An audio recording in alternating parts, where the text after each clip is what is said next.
Welcome to Stylist Soul Tribe Conversations. I'm your host, Lisa Huff.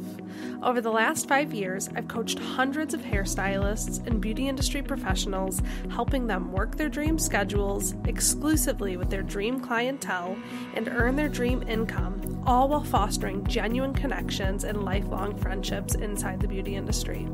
In this podcast, we dive deep into abundance, manifestation, business building strategies, and creating a life that you are truly proud of, both behind the chair and at home.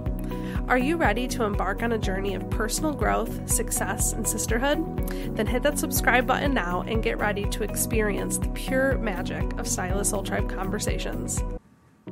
Hello, everybody. Welcome to Stylist Soul Tribe Conversations. I'm your host, Lisa Huff, and I am here today with Stacy Monroe, aka Salon Industry Coach. That's the Instagram, right? Yeah, that's I thought I it. had, aka the creator of the Six Figure Stylist podcast and the Six Figure Stylist Blueprint. We've got a planner. We've got lots of things that we're going to dive into today. It has been my pleasure getting to know Stacy these last couple of weeks. I reached out to her because that's just kind of part of my regular awareness grind, as I'm always trying to collaborate with other industry people. And Stacy and I chatted a couple weeks ago, got acquainted. We have so much in common. I love your energy. I've already learned a lot from you. And then we just recorded a podcast episode for Stacy's podcast, the Six Figure Hairstylist podcast. So definitely check that out as well. But Stacy, why don't you go ahead and introduce yourself a little more than I have already? Well, thank you so much. So first of all, I want to thank you for reaching out. Yeah. Because that inspired me and kind of lit a new type of fire underneath me. Oh, that makes me so happy to hear. I was like so comfortable and loving that all I was doing was hair and running the salon, which is a lot. Yeah. Really enjoying my grandkids. So you really helped me. I have a lot of goals that I want to do. And so you kind of helped me like get going on them again. I love that. Well, that's even what I said to Stacy when we met a couple weeks ago. I was like, even if it's just a friend who's also doing something similar, like it really is. Sometimes that's all you need is that little fire to be lit. Yeah, it's so awesome. So yeah, I've had my salon, Stacy Monroe Salon. I'm in Castro Valley in the San Francisco Bay Area for 29 years. In January 2024, it will be 30 years that we've been open. And I've been a stylist for 40. Wow. 40 years. I have 3 daughters. 2 of them are hairstylists. One of them is going to beauty school right now. So a whole family affair. Yes. And she graduates really in January. Wow. So I'm going to train her because in my hopes within the next couple of years, honestly, I'm like retired. So I want to give her step away. My clients. I'm going to step away. So I'm going to train her. So it's a good opportunity for her. And I have 6 grandbabies. Wow. And I do work behind the chair right now, 3.5 days a week. Wow. We just recently did a remodel in the salon. We went from 20 chairs to 16. We were a lot bigger. And so I have some empty chairs. I'm not in a hurry to fill them. Yeah. Because it's, how it takes a lot of energy. We have such a great team in there right now. And sometimes you just need to simplify. You just need a break. I needed a break this last year, but now I'm just ready. I put an ad out, so I'm ready to dive in. So yeah. And what I do is I help hairstylists reach 6 figures within 2 years behind the chair without working late nights, without offering high ticket services, without working weekends, late nights. I'm not sure if I said that already. And so I teach hairstylists how to do that because that's what I'm doing in my 3.5 days. I do 3 days or 3.5 days. I'm obsessed with that. Mm-hmm. Yeah. Love that. And that's very in alignment. Obviously, we just talked about how I feel about dream schedule. I think that it's just would be a waste if you are in this career and you don't take advantage of that one thing. And that truly is that you can work whenever you want, the schedule you want, and make incredible money. So I definitely am going to pick your brain. We're going to crack open the 6-figure blueprint, all that stuff. But I want to go back a little bit because when Stacy was interviewing me, I talked about, my beauty school, how I did it through high school, that experience. And you said that you went to beauty school at 16 and you were a mom. And I'm like, okay, I need to know more about your story because clearly there's a lot that has made you the woman you are today. So can we go all the way back to that? Yeah. And we'll see how quick that story fast forwards, but I kind of want to hear it all and just get to know you even deeper. Yeah, absolutely. I got pregnant when I was 15 because I had a baby at 16. No judgment. Yeah. I know. And so we had a continuation high school in my town. And so I had to bring my baby to school with me. Wow. So I went to continuation and they had a class in there where it was like the nursery. So all the teen moms would put their babies in there. And that was one of our periods. So that actually helped us learn how to take care of our babies. Cause I mean, you're 16. It's 16. Yeah. And I was out of the house already because unfortunately my mom told me there was no room for me and my little one after she was 4 weeks old. So then I moved out and moved in with the baby's dad. What year was your daughter born? I mean, she was born in 81. Okay. So yeah, I got pregnant at 19 and I had my daughter at 20. So I'm a young mom too. Not quite as young as you, but I didn't know what I was doing either. So I really don't know. And so but we made it.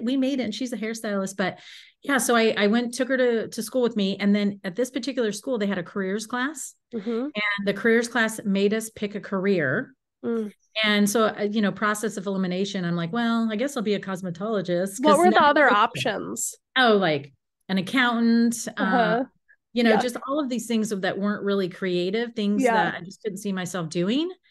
That's one thing that stuck out in my head, although I was really good with accounting, which is probably why I've been open for 29 years. And why you have the 6-figure blueprint. You could do both. Yeah. That was one of my favorite, for sure, subjects in school. But so I picked cosmetology. Off the top of my head, I can't think about what the other ones were. Okay. And so for that class, they made us like get signed up for it. So the next thing you know, I'm looking into beauty schools. Next thing you know, I'm signed up. Next thing you know, I'm going. Wow. And so that was one of the best things that could have ever happened. And then I graduated from high school. So I still graduated. And then 2 months later, I graduated from beauty school. Wow. So I was working before I was even 18. That's a good gig. Yeah, it was nice. And I was on welfare. Yeah. And I remember my first real paycheck it was $98. Wow. And I remember looking down on it thinking, I was so excited because this was my way out. I was going to do hair, no more, receiving food stamps and all that kind of stuff. I was so excited about that. Yeah. And so it was my first boss that he took me under his wing, taught me all kinds of things about business, showed me how to pay attention to your numbers, when to start renting, all of these things. So a lot of my foundation comes from my first boss. And would you say that that's one of the biggest mentors you've had? Yeah, for Maybe sure. Your first mentor, fair to say? Yep. He was my first mentor. I was 17 years old. He took me under his wing. Wow.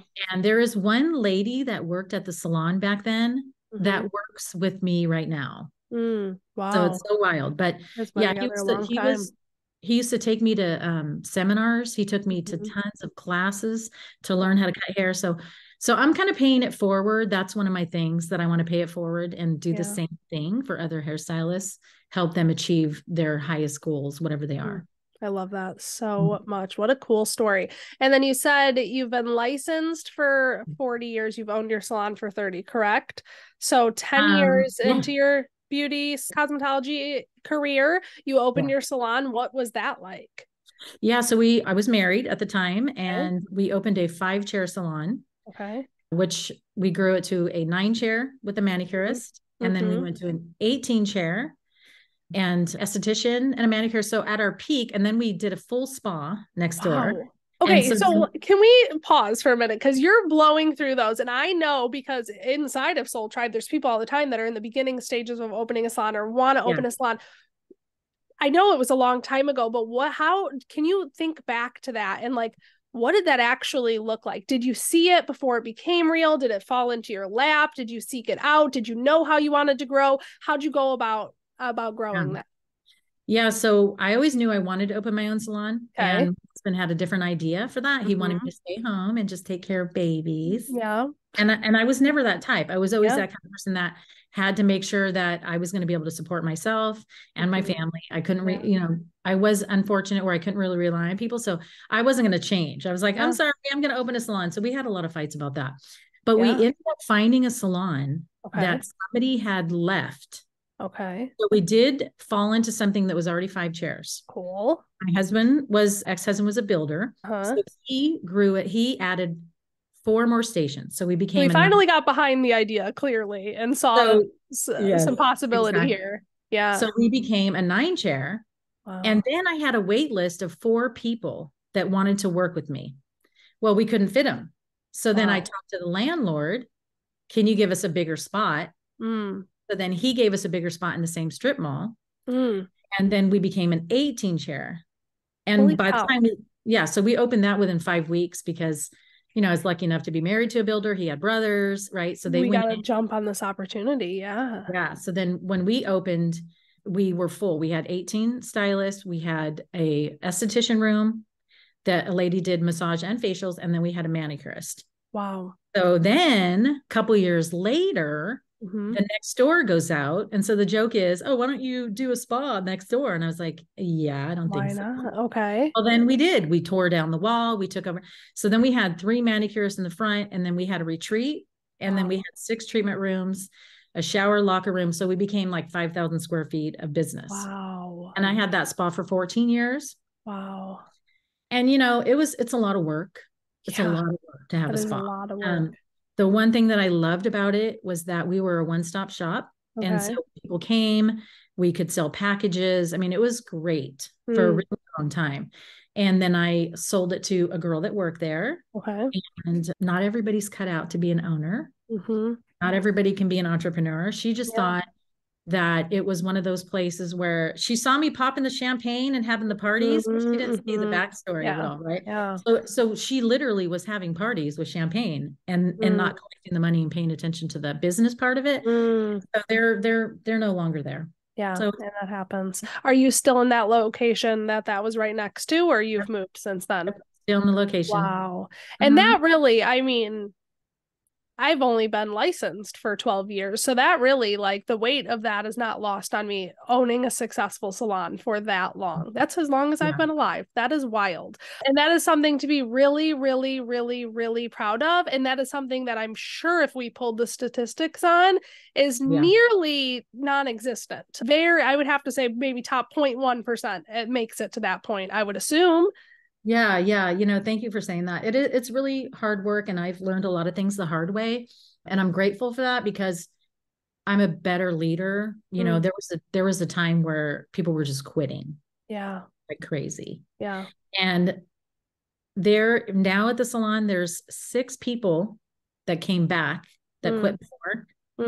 And I'm grateful that they did. I said my apologies. And so we have like a really good team because we have a lot of history. You learn a lot of things the hard way on how to be like a good leader, because that's what's going to keep you. I was going to say, when you look back at that, is there like a year or a season or a period of time that you remember it being kind of the darkest and the hardest? Because obviously you're going to go through many of those. Yes, I had a certain way that I ran my business, and I got some advice to change up the way I ran it. And against what I wanted to do, I kind intuition. of, and honestly, it wrecked a lot of stuff. And so then people were like, what? Oh. And started talking and then falling off. And so I'll never do that again. Wow. And I think that's a lesson that goes to, and I think this is a fascinating conversation. I hope to have many more of these conversations of the importance of mentorship, the importance of always learning. But my goodness, that intuition is number one, right? Because it sounds like you maybe knew that whole entire time that and I had already been doing it. But I think it was like, okay, well, this person was close and dear to me, so I won't say who it is. And I was thinking, okay, this is a young, fresher thing. And so, so I listened, but it wasn't the right thing, because my success comes from the person that I am. Yeah. And so I kind of steered away from that. And it's like, I shouldn't have done that. I have been known in the past to be, barking out a lot of orders. I wanted things to be a certain way. And, they were great. But then sometimes I would hurt people's feelings, and then they would end up quitting. So I did hurt a lot of people's feelings. I don't do that now. I consider people's feelings. I mean, that's something you've learned. I mean, you were truly learning. You were doing it for the first time. Yeah. Yeah. And if you think about it, I started out, 16 with a baby on a mission. I had to learn how to be, there for other people. It's like I was there for me, and everybody else just had to comply, And once I learned that without those other people, you're not you're not going to be open for very long. Yeah. If you could go back to Stacy, let's say, I don't know, let's say 5 to 10 years after the salon was open, what would be like the biggest lesson you would want to know in that season of time? Let's see. I think it would be to just learn how to be like a better leader, I guess. I was a good, I really helped people make money. Like I knew how to do that. I knew You knew exactly, your shit. Yeah. I Maybe knew the my stuff. And delivery. so, yeah. So I instilled that, like, just listen to me and you're going to make it kind of thing, instead of just like meeting people where they were. So I didn't meet people where they were at a whole lot back then. Yeah.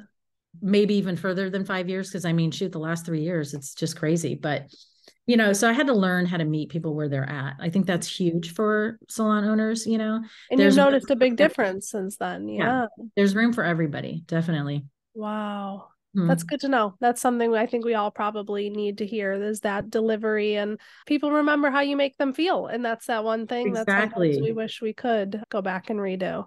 They won't remember, like, I guess, how's that saying They go? won't remember what you said or what you did, but they'll remember how you made them feel. Yes. Yeah. And I feel like I left a trail of that, to be honest with you. And it was just because, a lot to own that. Yeah. And I think it's because I was on fight or flight. Even though I didn't need to be anymore, I was your eye was on the prize, and you clearly, it's like you solved this puzzle 10 steps ahead, and you're like, if you guys would all just get on board, I see the finish line. Yes. And you clearly did, because it's still working. So you clearly did, but it's hard to get people on board with that when you're so passionate. So that's good to know. That's very interesting. That is one of my superpowers, is I can see 10 steps ahead. And so, like, one of my passions, I also write screenplays. I went to school to write screenplays in LA. I went to the New York Film Academy, and I was still running the salon. I wasn't doing hair, but I was running. Cool life. So I was flying back and forth, right? Yeah. So, in a screenplay, you like the end, the ending of the movie. So you have to take people through this, this journey to get there. So reverse engineering and seeing 10 steps ahead is like, they're my superpowers for sure. I love that. And I do work with hairstylist, salon owners too, one-on-one. So you can help them see that, the ones that don't see that 10 steps ahead, you can kind of come in and isn't that always the truth? Like, we can see people's businesses and everything so much differently than our own, because you're almost too close to it. Like, you can't see clearly because you're so zoomed in. You have to like be able to take a step out. So I love that perspective, and hearing that, I think that's really cool. Okay, so let's fast forward, I guess, a little bit then, and whether it's 3 years, or did you kind of crack this code where you've realized, like, I want to take some of this online. I want to share this message with people outside of just the salon it's a big deal, but let's take it digital as well. I think that when things hit the fan and all these people were quitting, I was working 1 day a week. And so I was making $500 in that day. I was just kind of playing. So it was $2,000 a month. Right. So then I needed all these people quit. And then I look at the finances and I'm like, okay, I need to make 100,000 like yesterday. Yeah. And so I had to go back to work full time. And so I was one of those people that never really did the math or anything about how easy it is to make 6 figures in this industry. And so at that time I mapped it out. And so once I mapped it out, I realized how easy it was. And I did do it with. What did mapping it out look like? When you say, obviously, mapping it out, what do you mean by that? Yeah. So what it looked like is I figured out I was going to work 5 days a week. I'm going to work 8 hours a day. And so all I had to average was like $40 an hour. Okay. Yeah. When you break it down like that, that's so when you break it down. Yeah. So that's the blueprint, right? So now I have it broken down differently. So that's what that looked like for me. And so so I went full time, got to the 6 figures fast, created all the frameworks to get me there, to retain all of my clients, all of these things. And so I was like, oh my gosh, I need to put this into a planner. I need to put this into a program. And so I've done workshops. I've done, like 4-week courses. Things like that. So my next step really is going to be like the 6 figure blueprint course. And so I'm going to put together as a course, but I've been kind of playing around with it a little bit. But, where some of the biggest changes happened was when we all got shut down. I was on that 6 figure plus road of working, hustle. And when we got shut down, I realized how hard I was working because then I wasn't working. And I kind of vowed to not ever work like that again. When we opened back up, I said, I'm only going to work 3 days a week.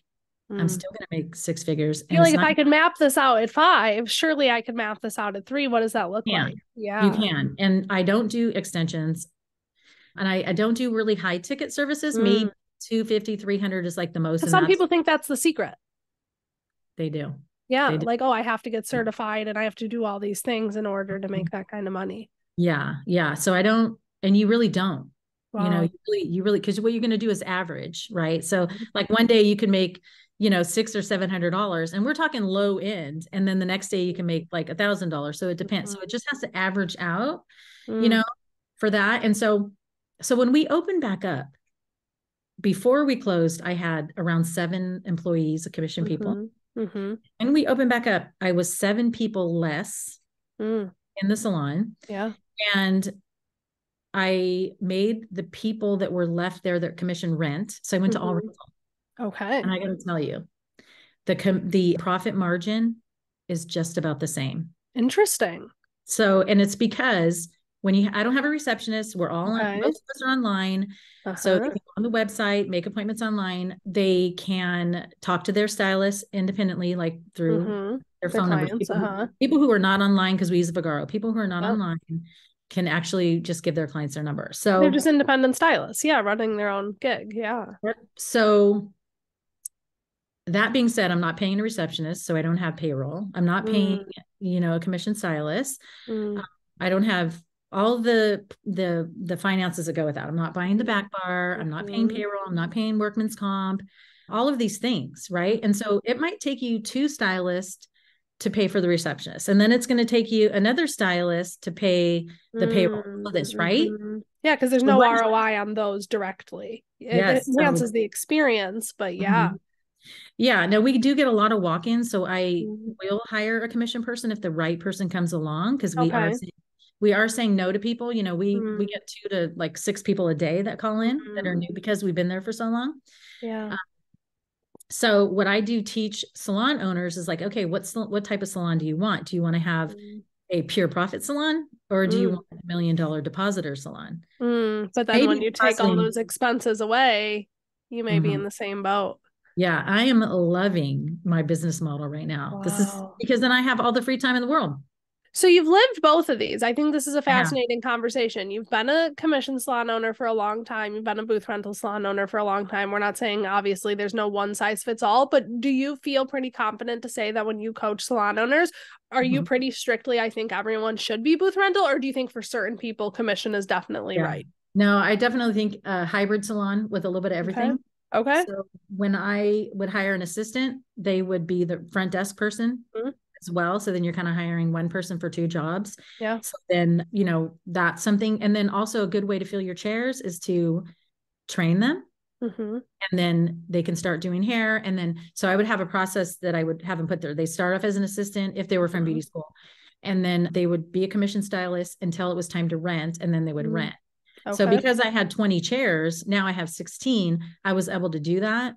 Do you think that kind of goes back to meeting people where they're at? Like, again, it's not like they have to fit this mold of your salon. It's you want to take the ceiling off of it and find your own growth. You can transition. You want the safety net. We've got you for a little bit during that time. Yeah. I think that's really beautiful and a good point. And I love that you've learned those lessons. And I think it's really fascinating just to hear. And that may not be the case for everyone, because obviously everybody's numbers are going to be different. But the fact that you broke it down and it truly was same profit margins. Yeah. And it's, the thing is to just really, I've worked on getting, all the debt paid, so that's important too. So you want your money to be, working for you and not just like going out. Cause I've done that route too, believe me. I've been like debt before, but I like to be in a place where when people come for a job, I've had lots of people work just 9 to 3, not on the weekends because they're raising their kids and they did really well. I've had people work just in the evening.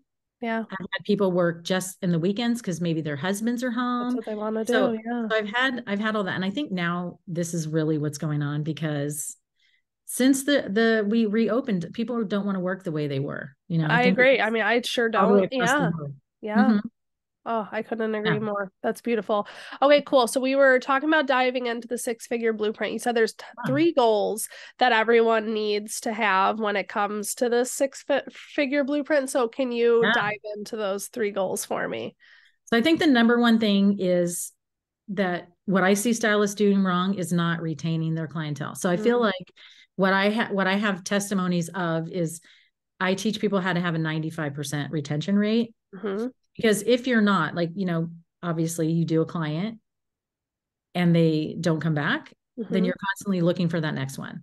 Okay, So can I ask you something? And maybe I'm going to sound a little stupid saying this, but I have tried endless education, retention calculators, things like that. And I still struggle to even actually figure out what retention is. That's why when I told you this survey I have for raising prices, I say, how booked are you? Because that tells me you're holding on to your clients. But the only time I've ever been able to run my own retention, which I am not number minded the same way you are, is I literally have to go through my client books and say, is this person still with me or have they found a new stylist? Do you have a different strategy for that? Yeah. So, well, what I have people do, and it's part of the planner, but I can even just put the page on here, is what you do. So when you do a client, when they check out, you put them in 3 different categories. So I have people make a list. So one is they rebooked before they left. One is they're regular people that rebook on their own, because I have a lot of people who just go, oh, I'll just go online and book. But you know, they're going to, safe to say. They're totally regulars. There's the random. You see that are either, oh, I'm visiting a neighbor, or so I only come. So there's the random people. So are they going to ghost me for 3 months? Are they going to be back in? And and so you can kind of judge your retention rate off of that. And it's big. You know, I did a workshop, and one of the girls that was on the workshop, she's like, you lost me when you told me, because what I have them do is go back 6 months or 12 months. Yep. Literally write every single person down that they've especially done. If you're a low maintenance specialist, because some of my people don't come in but every 3 to 6 months. I only get my hair done a couple times a year. So I've always struggled with retention, but I like even those 3 lists, and I think that's a really good way to lay it out. And I think that's probably what I was doing manually, but it's good to know that there's a planner and there's a place that they can write that in on a regular basis. Okay, keep going after the retention rate. Sorry, I just had a squirrel question. Yeah. And then they have to rebook everybody. I know this is a tough one, and you get a lot of people that say don't do it because then you don't have room for the new people. That's not true, because I rebook all my clients. I agree.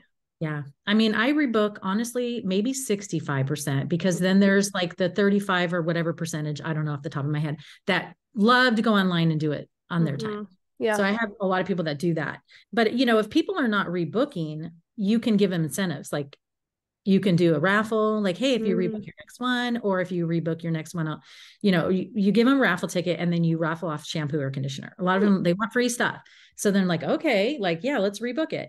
And then some people I rebook 2 appointments because they like a certain day and they like a certain time.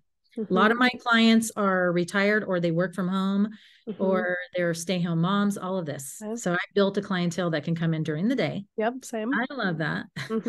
And so rebooking. And then another thing you can do is, like, if you want to give them 10% off their next visit, these are people who are just kind of starting out. You know, I don't have a problem with offering discounts.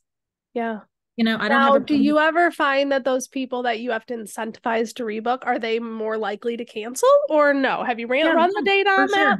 Yeah, definitely. So I don't have the data on that. Okay. But yes, and that will be the thing that the stylists say, oh, well, they're just going to cancel. Okay, that's okay. But what it's doing is getting them in the habit of rebooking.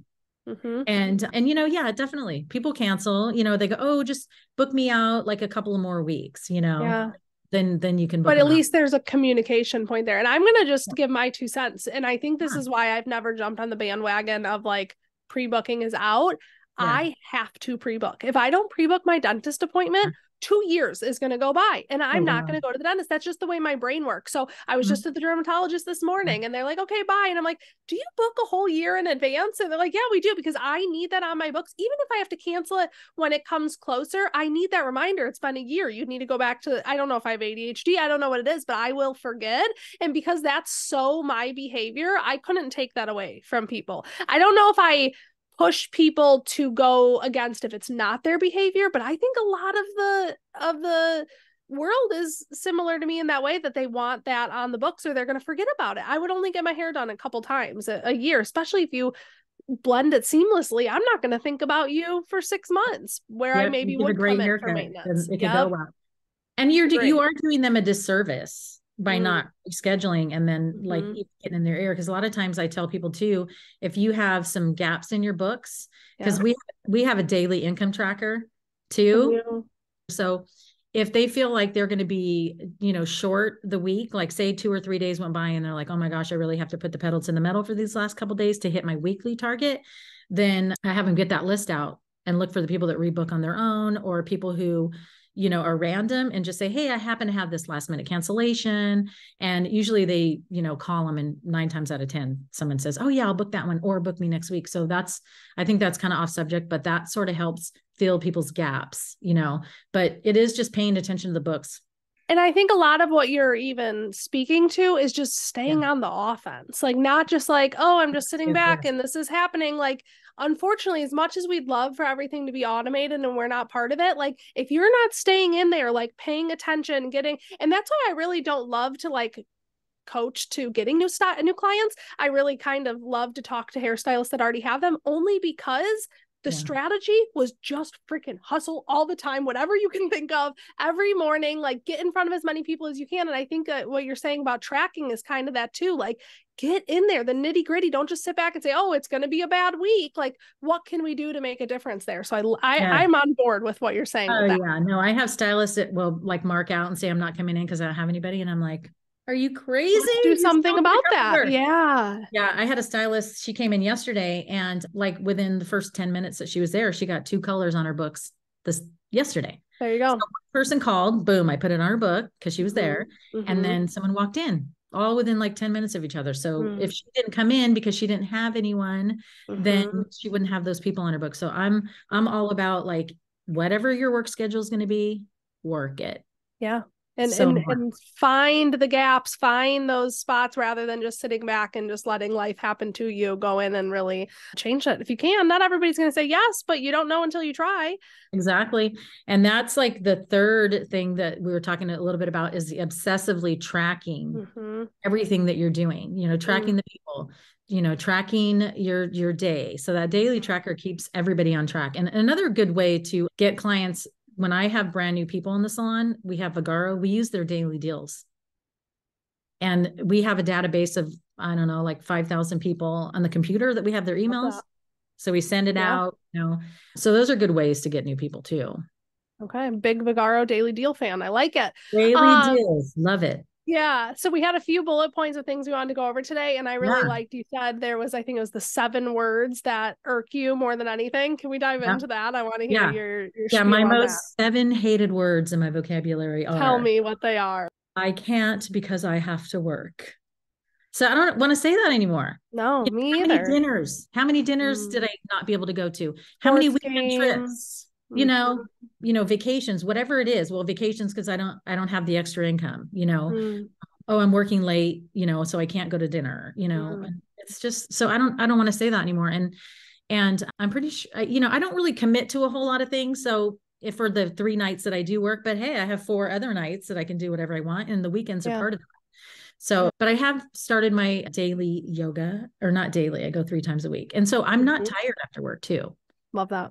We need to stretch, and we need to work out. We need to drink our water, and you found the schedule that gives you both of those. Yeah, so I have that balance. I can commit to doing yoga. I can, you know, play with my grandkids. You know, I can go to the games. You know, like when you're a mom, and if you're working all these hours, you miss out on a lot of family time. And so I love that you brought up the yoga, because that's actually something I want to ask people a lot on this podcast. I really like the podcasts I'm drawn to, and the interviews I'm drawn to are the people who ask the little specific details. I love the little details. I think that's where the magic is. So you said you're on your yoga journey right now. I love that. What are some other things, whether it's a morning routine or your white space finders? What are those things for you that are either non-negotiables, or you are your best version of yourself when those are in place? Yeah, I think the non-negotiables are, I do listen to YouTube a lot. Like I like Abraham Hicks and Joe Dispenza. And so I meditate with Joe Dispenza, or I just do silent meditation. So I try and do that like on a regular basis. I like to put my feet in the grass. Grounding. One of my newest things that I am going to get in the habit of doing is going outside when the sun comes up, feet in the grass, and some breath work. Like it. Those are the 3 things that they say just will change, you know, our physiology. I agree. I don't think that people realize how important all of that stuff is. But I think for me now, what I'm actually doing is yoga 3 times a week, meditating. And a good way to start meditation is just setting a timer on your phone for people who don't meditate, and just for 20 minutes and just be in silence. I like to do that a lot. And usually within like 15 minutes, all of a sudden, you get like there. some words will come to me, or like a sentence. And so I journal after. Yeah. And the stuff that comes up, it's pretty amazing. That's so good. I'm a big meditation fan as well. Yeah, I like to do that. I don't set an alarm. I'm not an alarm person.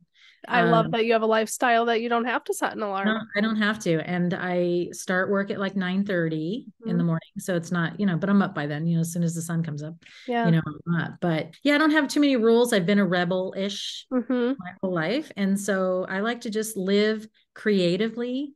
And, and you've built a life where you can do that. Yeah, definitely. Yeah. That's and so now inspiring.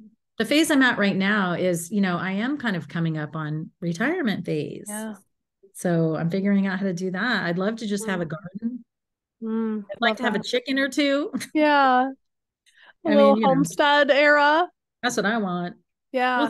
We'll see. And I know you said you're really involved in your like grandkids' life too. What are those like non-negotiables? Because I know you said that's a big part of your life. Like obviously I can't do it because I can't work. Like what do those mornings look like? Or what are your really intentional things? Like this is the kind of grandma I want to be, the mom I want to be, the friend I want to be.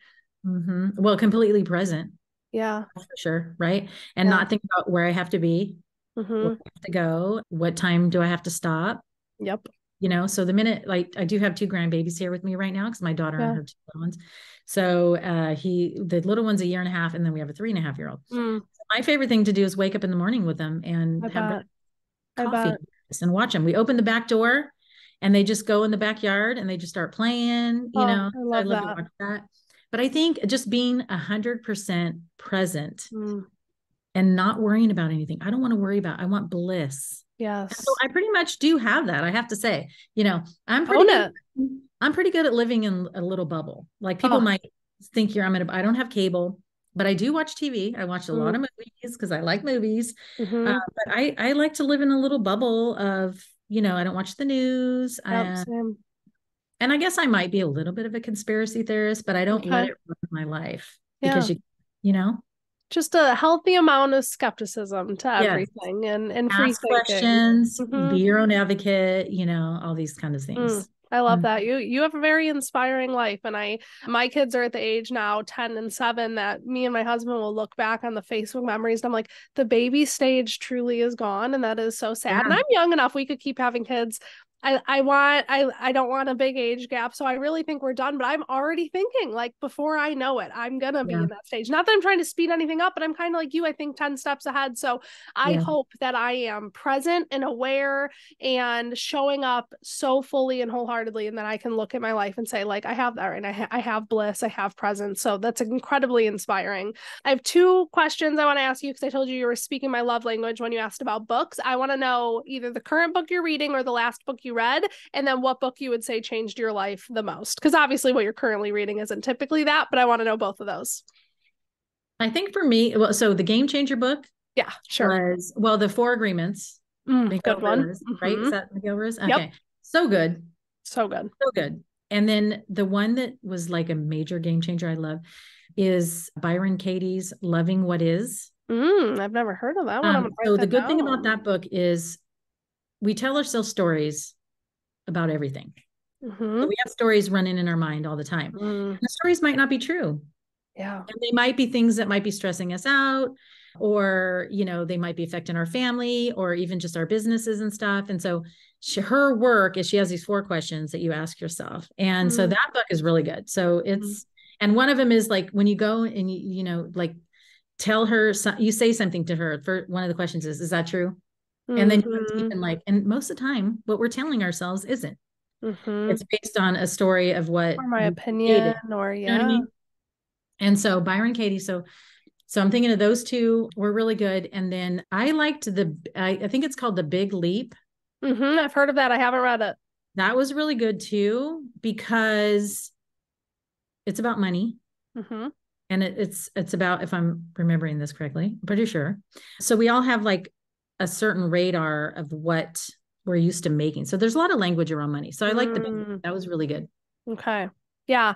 And I Yeah. think what that does talk about, and I don't know for sure, but I can picture the cover. It's like a fish jumping from one Yes, fish tank to the exactly. It's other. And good. I think it's It's really maybe good. expanding your thoughts on what Yes. that big leap can look like for you. Love that. Yeah. Thank you so much. He Go has a ahead. lot of the Big Leap and Byron Katie. There's a lot of work that goes along with the books. And so I Mm-hmm. feel like I like books that, stretch where you have to Yeah. actually do some of the work in them. So Taken those, into real life. Yeah. and The Secret's amazing. You talked about The Mm-hmm. Secret, Mm-hmm. and that was a game changer.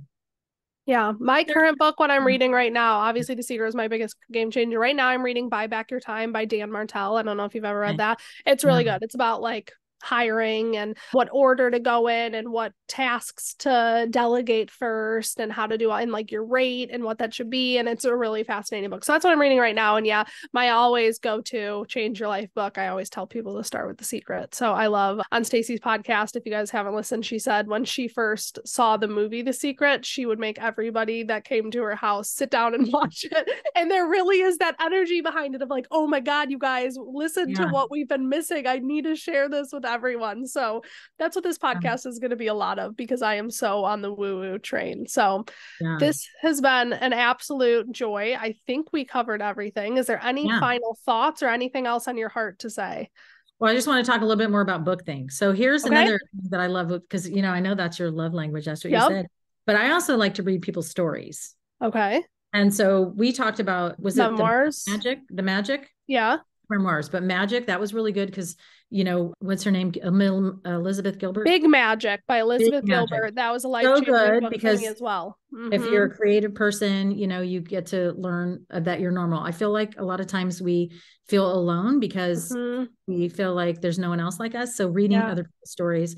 Jewel has a great book that she wrote, a memoir that was really good. So it's always good to just kind of take a break. I agree. From these self-help books, these business books, and just, Matthew McConaughey's book. Oh my God. I've read that, Green Lights. Yeah. So good. So Did good. you, or do you listen to your books? I did listen to it. You're right. Yes, that was an There you Audible one. And I actually just got done listening to. So The Magic by Rhonda Byrne, that's the same as The Secret. And then there's Big Magic by Elizabeth Gilbert. Both of those books have had a big impact on my life. So Elizabeth Gilbert has been like my jam for a long time. Ever since I read Big Magic, that was a big part of my journey and my story. But I just listened to finally, like 20 years later, Eat, Pray, Love for the first time. And that is actually her life and her story. That was her 3-year self-development journey that she went on. And I would just walk in the morning after I dropped my kids off and listen to Eat, Pray, Love. And that was so good. So I agree. That was the most recent story that I consumed. And it's so inspiring. You're so right.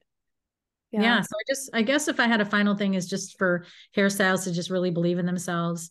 And no matter what their current situation is or circumstances, they can definitely grow a 6-figure business for sure. Yeah. So, yeah.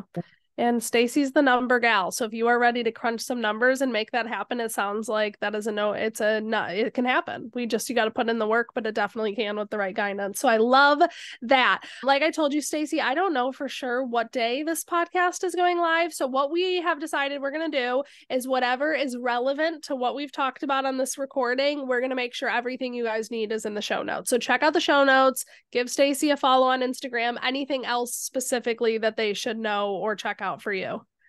Yeah. So there's stuff on my website. If they go to stacymonroe.com, I have a lot of freebies on there. And then also we do have I have a digital planner. So I do have a 90-day planner.